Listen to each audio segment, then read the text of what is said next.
For more than 245 years, the United States Navy, Marine Corps, and Coast Guard have been operating on, over, and within the world's oceans. For Navy sailors, Marines, and Coast Guardsmen, the world's oceans can be their workplace as well as their home. Together, they are committed to protecting the marine environment as it trains personnel and tests new technologies to defend the United States and its interests.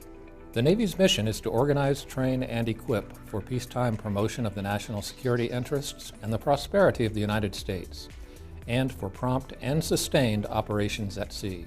Naval forces, including the Marine Corps and Coast Guard, must be ready to respond to many different situations in different environmental settings, often under crisis conditions, from large-scale conflict to maritime security to humanitarian assistance and disaster relief.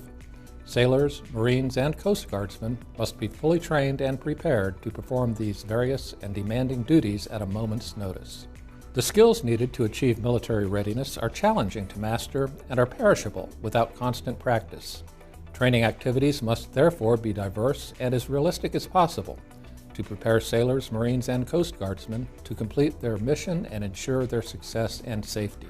While simulators provide early skill repetition and enhanced teamwork, there is no substitute for live training in a realistic environment. The AFTT study area provides a range of realistic training environments and sufficient air and sea space for safety and mission success. The AFTT study area also provides the air and sea space necessary to conduct research, development, testing, and evaluation activities to ensure vessels, aircraft, and weapons systems operate as intended. Conducting testing activities in varying marine environments, such as differing water depths, seafloor types, salinity levels, and other ocean conditions, and in replicated warfighting environments, allows for accurate evaluation of systems before use by sailors during real-world operations. Military readiness activities are conducted in areas within the study area that have been designated for military use, including existing airspace, naval range complexes, at-sea operating areas, and testing ranges located in the Atlantic Ocean along the eastern coast of North America, in portions of the Caribbean Sea, and in the Gulf of Mexico. These at-sea areas and airspace provide the realistic environment needed to fully prepare sailors to complete their mission and ensure their success and survival.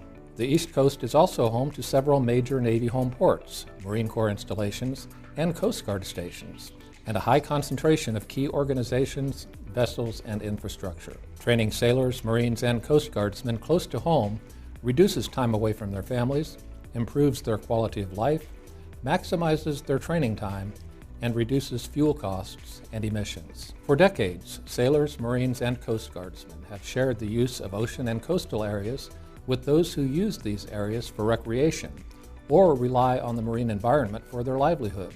They know that they share the sea and coast with the community and recognize the importance of maintaining open access to ocean areas whenever possible while ensuring public safety at all times. Training and testing activities, including those involving the use of sonar, are crucial for preparing personnel to counter hostile threats. Sonar was developed partly in response to Allied shipping losses from U-boat attacks during World War II. Today, sonar is used not only to identify, track, and target enemy submarines, but also for the detection of mines and the safety of navigation. Previous generation submarines were noisy and could be detected with passive sonar before they came close enough to deploy short-range weapons. With advances in warfare technology, modern submarines are extremely quiet and can deploy long-range weapons before entering the passive sonar detection range of Navy vessels. Today, active sonar is the most effective method of detecting quiet submarines and underwater mines. Its longer detection range enables sailors to detect an enemy submarine before it is close enough to attack.